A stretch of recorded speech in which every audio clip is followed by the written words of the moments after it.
আমাদের ঘর থেকেও যেন আমাদের বিবিরা বলে যে ডিম আসবে 4টা, দুনিয়াতে কোনো বাপের বেটা নেই 3টা ডিম আইনা দেখাবে, কারণ মোস্ট ওয়ান্টেড ডন বলে ফেলছে ডিম 4টাই আসতে হবে। তো আপনি যখন মোস্ট ওয়ান্টেড ডন বউরে নামাই না, আপনি হবেন যে আমি মোস্ট ওয়ান্টেড ডন, তখন ঝামেলা বাজবে। বোঝা গেছে?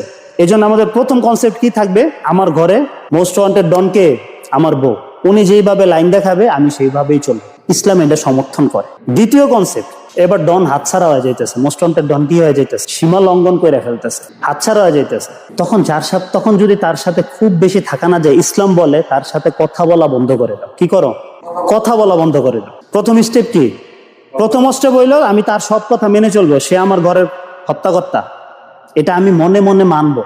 দ্বিতীয় স্টেপ হইলো, এবার আমার বেশি হয়ে যাইতেছে, ওনার আর বরদাস্ত করা যাইতেছে না, ওনার মুখের ভাষা খুব কি হয়ে যাইতেছে, আওয়ামী লীগ হয়ে যাইতেছে। তখন আমি তার কথা কি করব? কথা বন্ধ করে দেবো। তারা শুধরানো যাইতেছে না, তারা বোঝানো যাইতেছে না কোনোভাবে। এখন ইসলাম কি বলতেছে, তুমি কি করো?